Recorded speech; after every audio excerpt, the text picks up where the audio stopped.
Welcome back. Today we're going to talk about the SU-9. It is the top tier Soviet fighter bomber, honestly.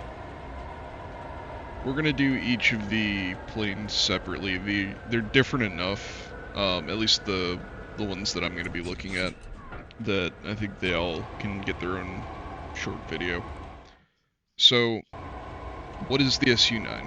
The SU-9 is essentially a Soviet copy of the Me-262 with some differences.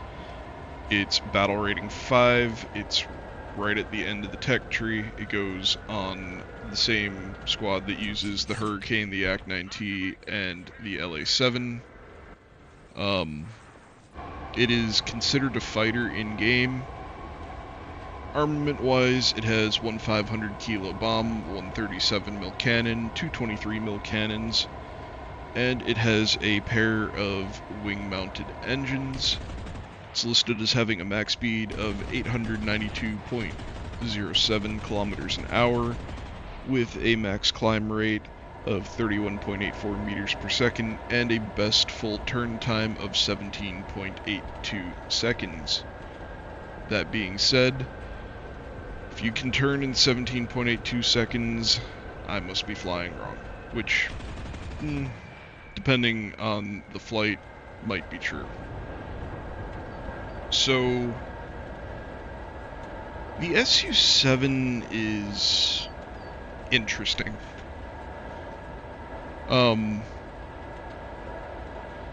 Compared to some of the other Soviet options, it's kind of the clear winner.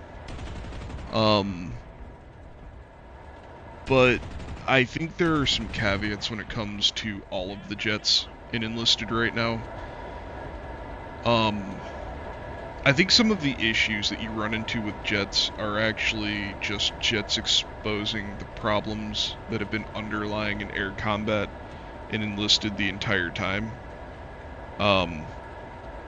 Admittedly, I think the air combat in Enlisted is probably the most exciting at BR2, and that's a combination of the weaker planes, both in their lack of speed, but also their lack of armament, and that can sometimes lead to more drawn-out fights that are more interesting. Part of the issue in Enlisted is the size of the airspace. That's especially apparent in jets, and part of the issue, I think, comes down to how the flight performance in Enlisted is, coupled with the, lead indicator. If I could only change one of those aspects, it's difficult. If you'd asked me before jets came out, I would have said I'd get rid of the lead indicator because I think it would make for more interesting air combat. But with the advent of jets, I actually think the map size is the biggest problem. So, why is that? Well, traditionally, I think the lead indicator was a problem because it essentially just meant if you get close enough to the enemy plane, you know where to shoot, which turned air combat from being, skill-based, where people could potentially miss and you might have to maneuver a little bit, to a game of who sees the other guy first, and as long as you can roughly line up, there's a good chance that you can get on target to hit the pipper. And I think that takes a lot of the skill expression out of air combat. I think if you play something like War Thunder or IL-2 or whatever, right, a big portion of that is knowing where to shoot when you're approaching an enemy plane, because you don't have a whole lot of time to actually get on target, and a lot of aircraft don't carry a lot of ammo. If you're an American, this is a little bit different because you can walk on target, but generally speaking, for most planes, you have a brief window where you can shoot at them before you either need to maneuver or you're past them. Even more so in jets. But I think the lead pipper leads to gameplay where whoever sees the other guy first generally seems to win. The issue with map size, though, and why it's more important in jets, is that the main advantage that you have in a jet is your ability to create your own speed and create your own power. When it comes to prop planes, right? This is for all aircraft, but this is more important in prop planes. You're constantly balancing a combination of energy potential and energy actual, and your energy potential is essentially your altitude, and your energy actual is your airspeed, right? So you're going to have to spend energy actual to build up potential, so climb to get altitude, but then you can cash in that altitude to get not instant, but quick power. And when you run out of altitude, you run out of your ability to regain speed, so every time you maneuver, you bleed speed, you need a way to get that back. Engines on prop planes are not powerful enough, at least in the 1940s, before you have like turboprops, to rapidly generate speed, right? So you can get yourself into a bind very quickly. With a jet, the advantage is that you have on-demand power all the time, so you can hit thruster, and you can create separation, or you can come out of maneuvers and you can, in a straight line, you can just go, right? The problem in Enlisted is that the map sizes are not big enough for you to actually take advantage of that. So you have an advantage in the vertical, in that other planes will have a much harder time following you up, but these are also very early jets, so in a lot of cases, a high tier prop plane like a Fokker-Wulf, for example, can zoom climb with you, and they can probably shoot you while you're trying to climb up so that you can come over the top and drop back down. Now, if you're just trying to run in a straight line laterally or dive to the deck or whatever, you can start to gain separation, but generally speaking, the maps are not big enough for you to get far enough away to do a full 180 before the other guy can shoot you, especially in the SU-9. In my experience flying the SU-9, and this didn't really improve a whole lot as I upgraded the plane. Like, the first two upgrades helped a bit. I feel like the third upgrade didn't make as much of a difference as I might have hoped that it would. But if you need to extend, and there's a Fokker-Wulf behind you, and, you know, he's going to follow you to the edges of the map. I had matches where I would go into the air gray zone, loop around, and I hadn't quite finished my turn. Like, I'd be, I don't know, 3 plane lengths from completing a full 180 and being, like, head-to-head nose-on with the guy coming at me when he would already be shooting at me.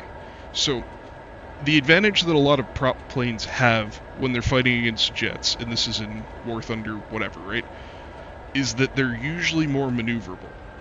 The advantage that jets have is that normally they can dictate where you fight, because they can come in, they can shoot at you, and they can leave, and a prop plane is going to have a hard time catching up or keeping up.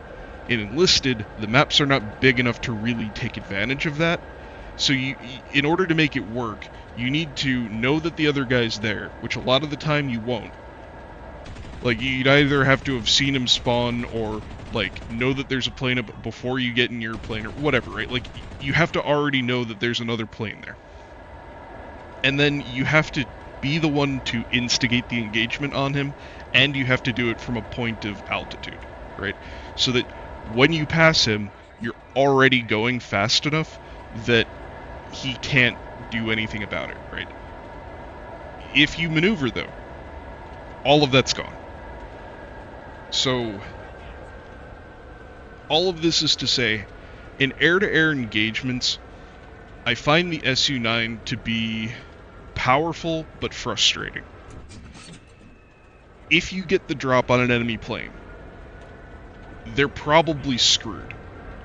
Like, if they know that you're there, they can maneuver maybe a little bit.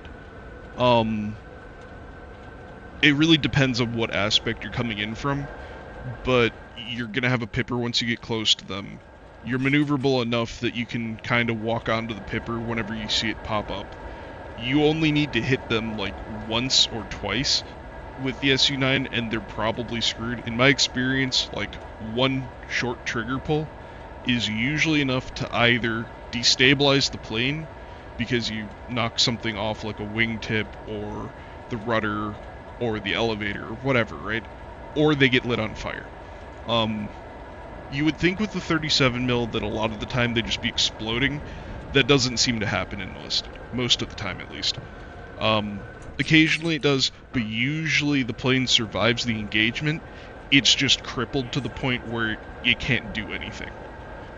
So that's good-ish. The downside is that if anybody gets the drop on you, and it doesn't matter if you're flying in a straight line and you've been flying in a straight line, there's a good chance that they're going to do a lot of damage to you or kill you. And if they don't kill you, they're going to chase you around for the rest of the match, and because of the map size, you're not going to ever get into a position, at least in my experience, if they're fixated on you, where you can kill them. If they're not fixated on you, like, if they see you, they take a shot at you, they either, like, tickle you a little bit, or they miss, or whatever, and they continue going about their business, like, they go back to bombing things on the ground. Then yeah, you can fly out, turn around, come back, you can kill them, no problem. But most people in the air, in my experience, when they see another plane, fixate on the other plane. And if you run into a Fokker-Wulf, a P-47, like, well, I guess you wouldn't run into a P-47 as Russia, but I've been flying all of the different jets, and this is true for all of them. But if you run into a Fokker-Wulf or like a Bf-109K4, any like higher tier prop plane, they're just gonna chase you for the rest of the game. And so every time that you hit every time you go to rearm and you're ready to turn around, they'll be back there and they'll take a few shots at you, right? And so they may not be able to kill you in one pass, but you're constantly gonna be getting these little tickle damages on you. And you're very rarely going to be able to put yourself in a position to actually turn all the way around and shoot at them. Which is annoying. It's extremely annoying. There were many matches where I first thought, alright, I'll try to extend, then I'll come back around, and I'll be able to shoot at the guy. And I just wasn't able to come around and get my nose on in order to shoot at the guy.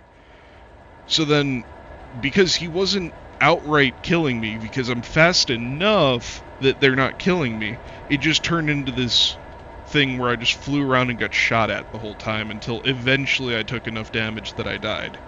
But like, it makes the SU-9 a great ground attack plane because your speed gives you enough survivability that in many cases you're going to be able to make multiple passes, but it also makes it kind of an iffy air superiority plane, because if the other guy knows you're there and decides to fixate on you and decides to stay, behind you and chase you around, it's very difficult to actually get to the point where you can kill him.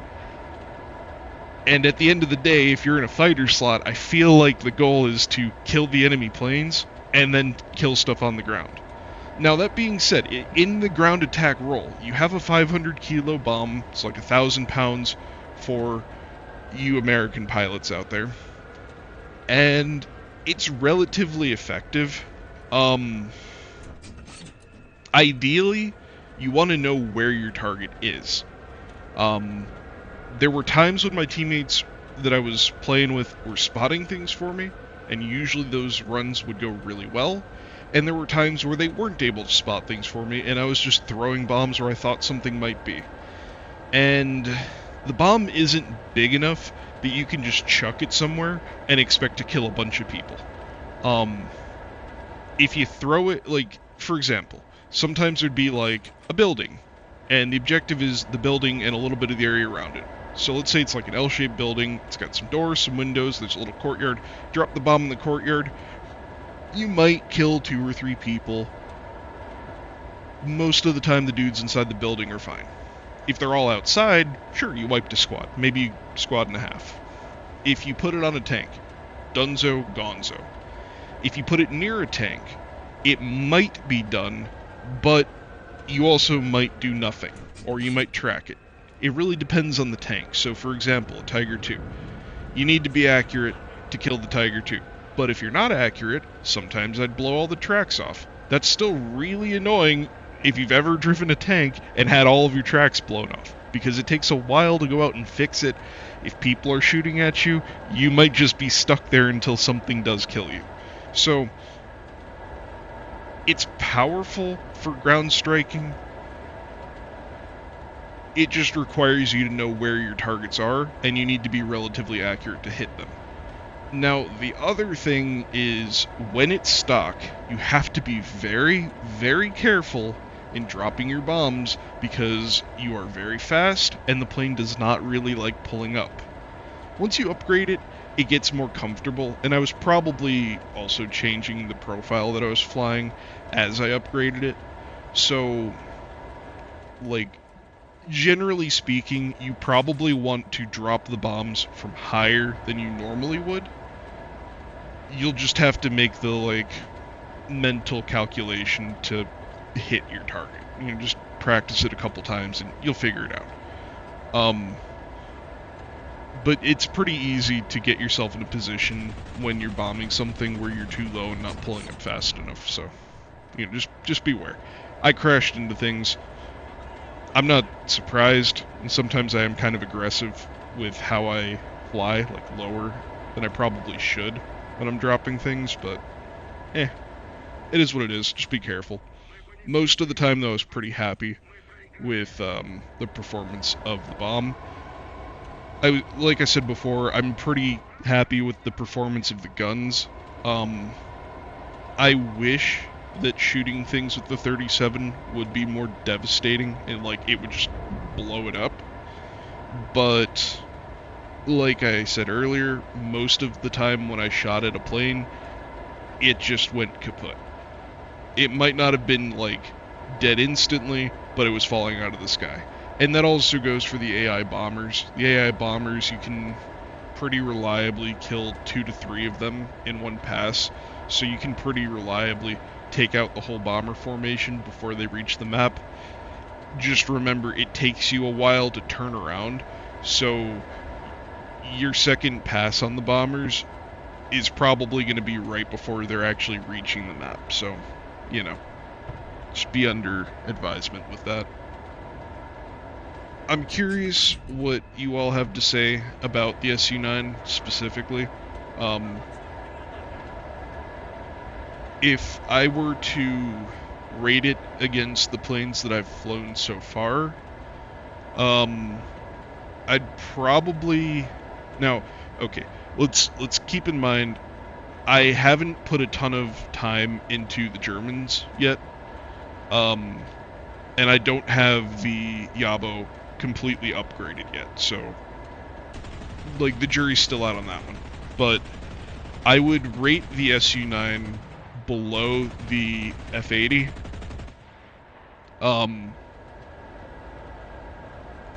I think I would rate it below the Meteor as well. Like, we'll get into the reasoning more with those when we talk about those two planes individually, but the key takeaway as to why the SU-9, I think, is more reliably fast, or like the acceleration on it feels better, and its ability to hold its higher speeds feels better to me than the Meteor does. But the Meteor has 2 bombs, 2 1,000-pound bombs, so effectively double the loadout of what the SU-9 has. It still feels effective on target, and I feel like it turns better. With the F-80, I just feel like the F-80 flies better in every way than the Meteor does. So if the SU-9 isn't as good as the Meteor to me, then it's definitely not as good as the F-80 to me. Compared to the Germans, I'll probably give a better rating once I make my video about the Germans. Certainly compared to the Narwhal, this is better because it's more versatile. But yeah, I'll come back to it whenever I fully upgrade and make the video about the Yabo. because these two are very, very similar. But at least in my experience flying against the Germans, it did alright. I killed them, sometimes they killed me. Most of the time it was just whoever saw the other guy first.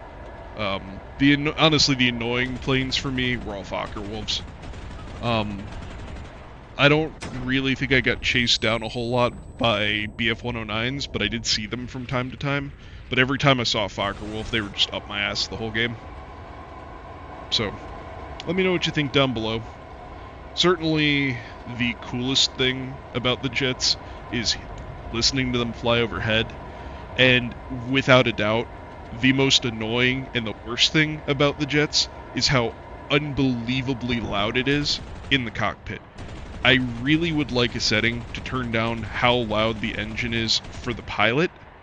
But other than that, I like the jets. I think they're fun. There's still, for now, room for the prop planes. But if we get anything newer than what we have right now, that window's going to close very, very quickly. So hopefully anything newer than the SU-9 or the F-80 or the Meteor will end up in BR-6. So let me know what you think down below. Are you a fan of the SU-9? I've definitely gotten more use out of it than I have out of the I-185, and definitely more than I've gotten out of the LA-7. Although, admittedly, the two 250 kilo bombs on the I-185 probably is a little bit better, but the turnaround time's worse, so... yeah, there's still some use for the I-185 because of that, but... I'd probably personally keep running the SU-9 just because the turnaround time with how fast the jet is can be really nice. As per usual, get out there, kick ass, take names, and win your games.